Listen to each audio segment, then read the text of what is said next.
Teacher speech Meena teacher. વાહ, સરસ. આજે મારે તમને ઘણું બધું કહેવું છે. બહુ સરસ તમે કામ કરો છો, વહેલા આવી જાઓ છો, સરસ મજાના તૈયાર થાવ છો. આટલી સરસ વસ્તુ છે ને આપણા ભણવામાં આવવી જોઈએ.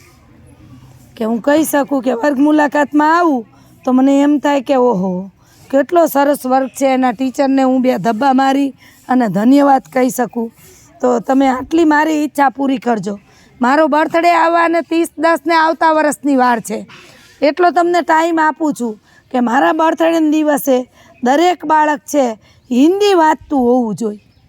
હું બહુ એટલી બધી અંગ્રેજી સુધી નથી પહોંચતી, પણ ગુજરાતી ને હિન્દી આપણી રાષ્ટ્રભાષા, ગુજરાતી આપણી માતૃભાષા છે.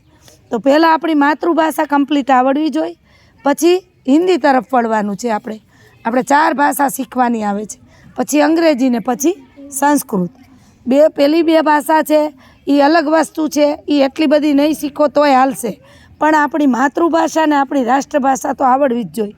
કેમ કે ભારતના ગમે તે ખૂણે તમે જાઓ તો તમે હિન્દીમાં વાત કરશો તો દરેક જગ્યાએ તમારું કામ થઈ જશે.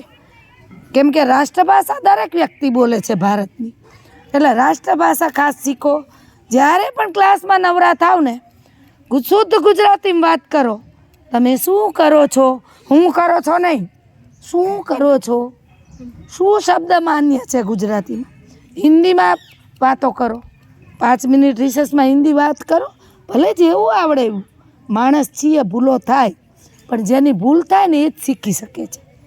તો થોડીક 5 મિનિટ ડેલી વાત કરવાનું રાખો એકાબીજા જોડે. અને જેવી તેવી વાતો નહીં. એકાબીજાના કુટુંબને જાણો.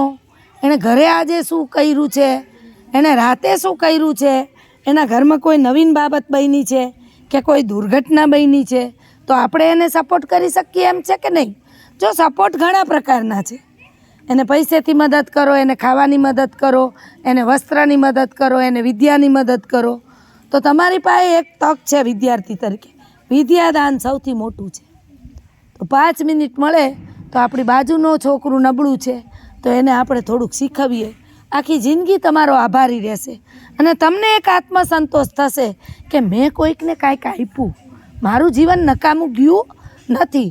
તો આજથી એક પ્રણ લેજો બધાય. જો મેં અત્યારે 3 થી 5માં તો પ્રયોગ ચાલુ જ કરી દીધો આજથી કે ભાઈ વહેલા આવે એને કોઈએ મેદાનમાં રખડવાનું નથી અને પોતાનું કામ પતાવીને સીધું રૂમમાં બેસી જવાનું. પ્રાર્થના સભા ચાલુ થાય ત્યાં સુધી વાંચન કરવાનું. તો બેટા તમને એમાં આનંદ થશે. પારંગત શબ્દ એવો છે ને કે તમને જે બધું આવડે ને એને પારંગત કહેવાય. તો બીજો તમે ક્લાસમાં ઊભા થશો ને તમારી તાળીઓ પડશે તો ઓલું તાળીઓ નથી પડતી ને એને એમ થાય લે આની કેવી તાળીઓ પડે ને મારે તો કોઈ દી વાર. તો એને મનમાં થશે કે મારે આટલું તૈયાર થવું છે. સામેથી તમારી પાસે આવે કે મને થોડું શીખવાડ ને, તો ના ન પાડતા. આ વસ્તુ જે તે નથી બેટા. વિદ્યાદાન સૌથી મોટું દાન છે.